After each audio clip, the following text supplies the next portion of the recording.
this episode, I want to talk to you about approaching the late game as an offlane player. The most important thing to understand when you enter late game is that you're no longer the strongest hero on your team. Usually your carry or like your mid, whoever is playing a farm priority role is the most farmed hero and is going to be the strongest hero. You really need to respect what he wants to do and where he's moving on the map and kind of his power spikes and his timings.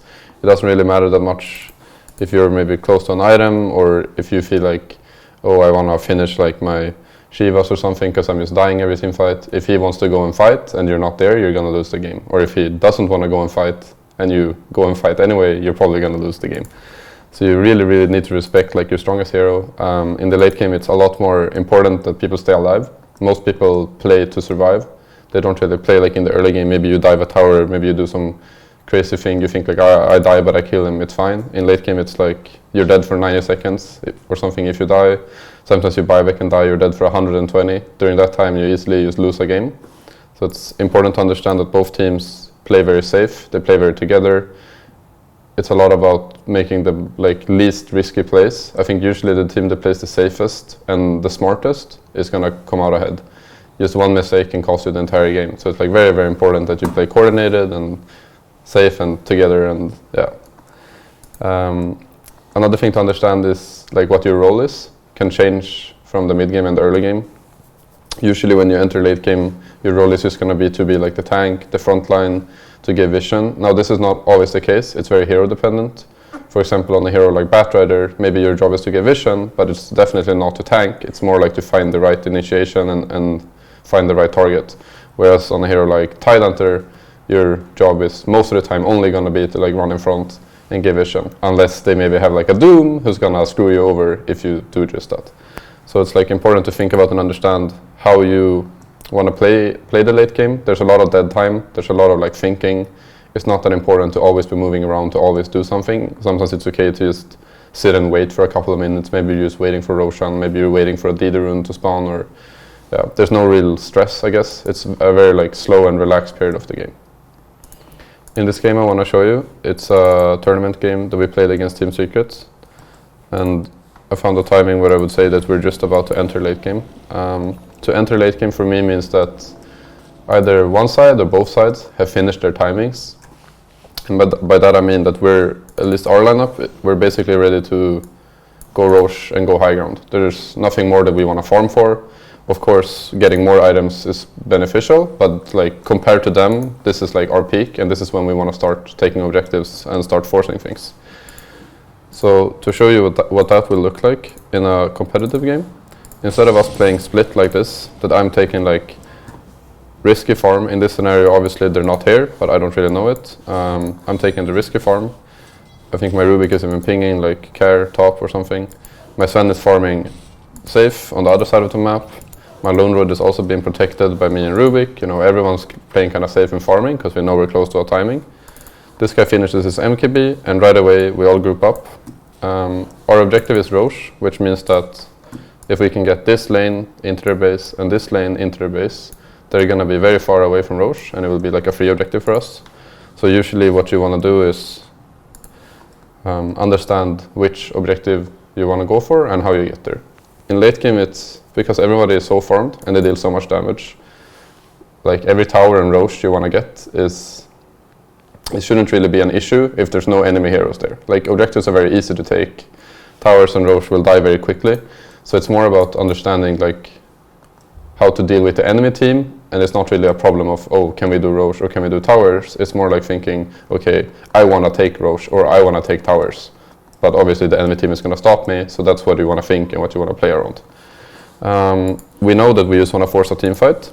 I recognize that they're probably sitting up here and they're playing very, very safe. And I'm probably not going to get the greatest initiation. The thing is, when you want to, I guess, find fights in late game, there's a few ways to do it. Either you smoke at the enemy, or you bait them to go on you. And the third one, which is a little bit the same thing, but you can also prepare with having a buyback ready. Now in this game, I know I'm very tanky, and I know my Sven is just finished on Ags. So even though I'm getting initiated on, and I'm never going to blink stun anybody in this fight, it's not really that important because this guy has this 1000 range flying stun that's going to connect to anybody he wants to go on. So I don't really need to enable my team in any way. All I need to do is make sure that the fight starts. So you can see me, instead of like farming safe in this area for, I don't know, quite some time, you know, we're just farming and farming and farming and farming, and everybody's farming and we're farming. As soon as we finish our timing, I just run up their triangle. Here. Oh, a little bit quick. We finish our timing, we want to fight, I just run in. They have a ward, we barely have a gold lead, but you can tell that their heroes don't really want to go on me. I'm not the target to want to go on. He feels forced to do it, and then the Sven just jumps in and basically one-shots him. Even though there are 5 heroes here, because we do this like coordinated, I think if the anti-mage would have been here ready right now to hit me when I walked up this hill, yeah, probably this wouldn't have been that good for me, because he's not the guy that we want to go on, and I wouldn't have been able to stun him. But because we're the ones making the move first, and we're the ones like being a little bit aggressive, they're not perfectly ready for it, and we got a really good team fight. You can see we chase them down as well. We got another kill on the Snapfire. I think, okay, he does, oh maybe he does, yeah, he does die. I think in late game it's very important that if you do something, you do it together as a team. If the Sven would have been chasing here alone, he probably would have just died right away. I think sometimes chasing in general is not very good. I think maybe in this scenario it would have been better to just go back for Roche. As you can see here, we're like very pressured. It ends up being okay, but like in certain scenarios it can be very, very bad. It actually ended up being very, very bad. So never mind about that. So you want to focus more on objectives than like hero kills, I guess is my point. They end up actually killing us and taking edges here, so I remember that wrong. So that was a very, very bad play on us, and that's a good example of what you want to avoid doing. However, because we do it as a team, it has like a higher chance of working out than if the carry goes in. It's very important that you go as a team, and let's say that your carry like dives aggressively. Of course it might look a little bit silly, but you kind of have to trust that it's going to work out, and you have to try and make it work. Obviously, if you just dice right away or something is clearly wrong, like you shouldn't go in. In most cases, I would say if somebody in your team gets caught, you should just leave him and get out of there. But if you are the team that's going in and you're like committing to a dive or to some crazy play, I think it's better to try and do it as 5 and at least like make sure that your carry is being followed, because if he goes in and dies alone, you're not going to be able to fight or not going to be able to defend objectives anyway. So if your carry is dead, it usually doesn't matter that much if everyone else is alive, because they're still going to take Roche and they're still going to pressure high ground. So skipping forward to our next timing, I just want to show how it looks like when people move on the map and to understand where you should be positioning your hero. In a lot of cases, people just run together as 5.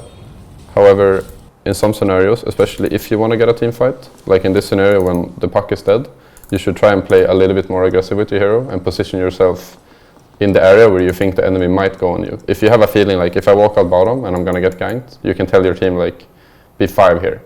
You need to be very clear that like there's going to be a team fight, because the enemy is always going to move as 5, so you should do the same. You can see they jump in on me and we end up killing the Earth Spirits, and we get like this kind of long chase fight because we're 5 ready. They're obviously also 4 only ready, but because the puck is dead, this is going to be a good fight for us. In a scenario like this, when 3 people are dead, only 2 people are alive, a lot of people go back and farm. Maybe I will start hitting these ancients because I feel like, oh, I want to finish my heart, like juicy money. But I think once again, like the most important thing and a lesson we've learned a lot of times is that you should still stick together as 5. If we were to split up now, maybe they have a ward here, maybe they have a ward here, they all see us farming in the back, my lone druid alone mid, and they go and kill him. Maybe they have buyback on the Snapfire and the Earth Spirit, so like we take that fight when lone druid is dead, they both buy back, and suddenly we're losing like a 4v4 team fight. There's like a little bit more money to be earned potentially by like splitting up and farming on the way to this tower, but we're making sure that we're 4 people here ready, and like our position 5 is the only one that's splitting up. It's very important to do things risk-free, even though you feel like you might get another like 100 or 200 gold here and there. Especially if you're not playing the carry, you need to recognize that you like need to play safe and protect your cores. You can see that in this scenario, even though there are only 3 people alive, they decide to try and poke and defend this tower. And this is not just like some random pub players. I mean, it's like Team Secret, right? So I think even in a ranked game, it's like a very high scenario that they're gonna jump a guy that's farming, even if there are only 2 or 3 people alive, just because they think it's maybe safe, or maybe they think you're just farming. In this game, I want to show you an example of when it's okay to split up from your team, and when it's okay to make some riskier plays, or like to play alone a little bit. We just lost our carry in a big team fight at their triangle, and their team is like running to chase us. And I know that like I see their heroes start showing mid in this scenario. You can see on the map the Snapfire is like, go push out, you know. And I see the Void pushing out this lane with Empower, and I see 2 heroes showing mid.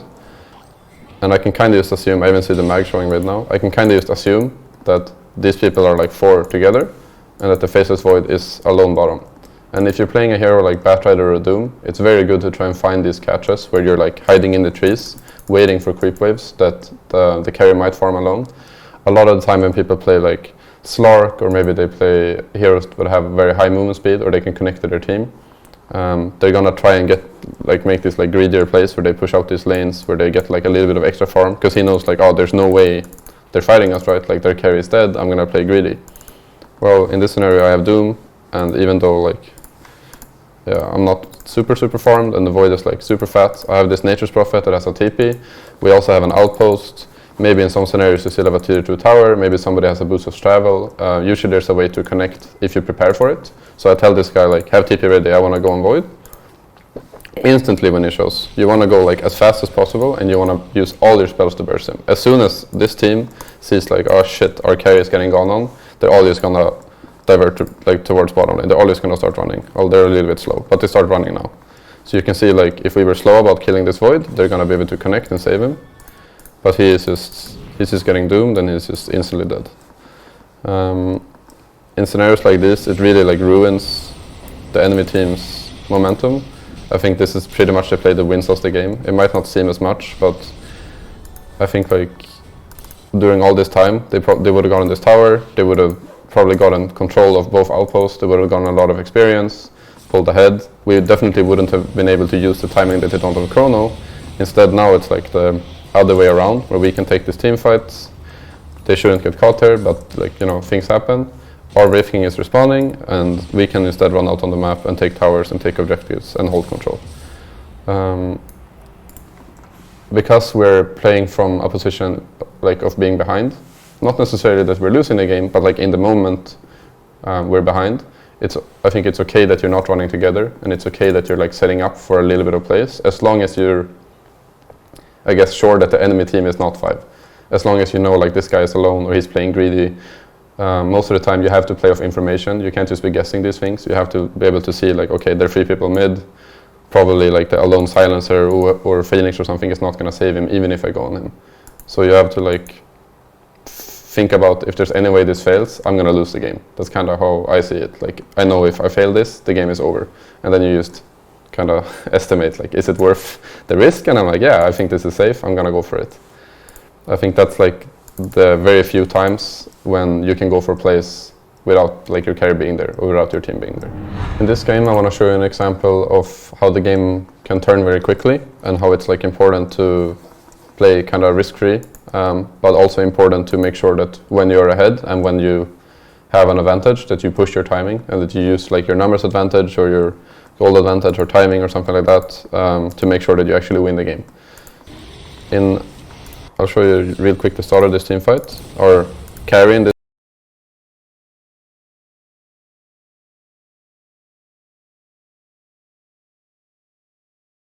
case, or like a mid hero, he's very farmed, just gets dueled and dies. And I know like, because he's dead here, and I think even that Roche will spawn in a little bit, I'm saying like, this guy is probably going to have to buy back anyway during his like 90-second timer. And I know that the Legion has used all the spells in his duel, so he's really, really useless. I'm calling like to take this fight anyway. I'm like the first hero to TP in as soon as he gets gone on. I know like, because I'm thinking, I remember thinking when he's farming here, I'm like, he's probably gonna die. So as soon as he gets gone on, I TP in right away, and I scream at my team to take the fight, because I don't want to give up objectives during this 90 seconds. There's gonna be 2 bounties, 2 outposts. There's like too much that we're gonna lose. So I'd rather take the fight with him buybacking, and maybe it will backfire, and maybe he dies and we lose the game. But I'd rather like make the play that I think is going to work out, and I don't think it's like risky. It's more like just the superior play. So we take this fight. It's a pretty long team fight. I think that we come out ahead. Maybe a few of us die, or maybe I think we actually do very, very well. We wipe most of them. So right now, I don't think I know that Klinks doesn't have a buyback, but I know for sure they're both dead. And I think it's very good to force. Okay, he's just farming the gold off, so he could have one. In my mind, like, he definitely could have one. I think it's very good to just force buybacks and then back off. If somebody's dead, you always want to be like at least pushing to their base and testing, like kind of testing the waters. You don't necessarily want to dive the base, you don't need to like do any crazy plays, but because they're 3 versus 5, at least you can get maybe the Legion buyback, then maybe you keep pushing and see if you can get any damage, or see if you can get the racks, and then if the Klinks does buyback, you can just go back and you're very happy, you know, because next time you kill the Klinks, you will win the game. If there's other objectives, such as Roche, or maybe like if you think for sure they have buybacks and you're gonna die if you go high ground, like yeah, just take the bounties, take the outpost, farm and D-ward, you know, that's like okay. But in, I would say 90% of the cases, if their carry is dead, like yeah, you if you're never going high ground when their team is dead, you know, you're not gonna win the game unless you kill all 5 people. So that's like not very reliable. I'll show you how the game can turn very quickly as well. Here I make a pretty poor initiation, which makes my draw like try and follow up. He gets dueled and dies. And even though the Klinks has no buyback, the Legion bought back, right? So probably in this scenario, the Legion, when the Legion buys back, we should have gone back. We didn't, and now that's going to cost us a lot. I'll show you this on the map. We're 2 people dead. I die as well. We're like entire team is dead. We're kind of just running back and forth. He dies as well because he's like trying to farm while playing alone. Basically, when you're like 1 or 2 people down, all the enemy team is gonna be doing is just chasing you, and that's kind of what you want to do if they're down as well. Either you do that by going into their base and forcing them to defend, or maybe while on the way of pushing out, you know, this DD Hex Klinks runs around. This guy with like Ghostwalk ran around and killed me over here. In these scenarios, when you're playing from the losing end and you're getting hunted, it's like extremely important you don't chain feed, because not only are you also dead and cannot defend your base, but when you die a lot later than your team, that means if you look at the timers, we're up in like 40 seconds, they would like barely have reached our base. But in this scenario, this Nature's Prophet is dead for like another 2 minutes. There's like a big extra timer there now that we have to respect. So now we also can't do anything because he went and died. So him like farming another 400 gold is probably better for him to either sit in base, or to maybe he can farm in like some obscure place that he knows they're not going to gank him. He TPs in and then he TPs out right away. Like you have to do it very, very risk-free just to get an item. Now, fortunately in this game, I think that our lineup is very, very good at defending against theirs, because we have this draw that they can't really dive. This guy, oh wow, he even chose to dive an illusion, so he's just dead. What I mean is it's hard for them to dive high ground, so we're only going to lose 1 Rax, even though our Nature's is dead. He kind of jumps in and froze a little bit, so we're in a very good position. And I'll show you like the swing of previously, we kill a guy, we go to their base, we die, they kill a guy, or they kill us, so they go to our base, and then they die. And then now while he's dead, we're going to be hunting them. I know that the Nature's Prophet can TP in just when he spawns, so I don't need to like respect the timer too much. We're going to be hunting them, we're going to look to go Roche. I think we're, like you see, we're running together looking for fights. And here we get another team fight where the Klinks dies. A lot of stuff happening. We win this fight and the game is over. So this like swing of people getting kills, walking to their base, dying, walking to the other base, dying, like walking back and forth. This happens like every other ranked game I play. Constantly, this thing of like playing too aggressive and kind of throwing the game just back and forth. So I guess there's a lesson there to never give up, and you can always expect the enemy to play as bad as you are. But at the same time, I guess what I'm trying to get at is that you need to make sure that you play safe and you don't take these risks. If they are the only team that's walking into our base and dying, but we never walk into their base and dying, kind of like even if we're like really far behind, we're still probably going to win eventually because we're not making these mistakes. All it takes to win in the late game is just 1 team fight, especially if people don't have buybacks. This Klinks bought an item or something, or he's just a few goals off. This guy has no buyback. Like 4 versus 3, we'll get Roche, we'll get Aegis. I think it's very easy for us to just go high ground and end the game here. We still have a numbers advantage. They keep dying trying to defend, they can never be 5. it's like impossible to defend. So the most important thing like in these scenarios is just to make sure that you're playing as 5, you don't die, you don't do any crazy dives, you make sure that you play safe. If you're playing from behind, you don't want to get picked off, you don't want to farm, you just want to stay in your base usually. You play around Roche, you make sure that like the positioning you have on the map is always safe, always risk-free, make sure that you're playing in front, don't let your carry die. Maybe you should save a little bit of extra money so you have a buyback, so you can like play in front of the carry, so he can then buy his item instead of him having to feel scared and him having to save for a buyback.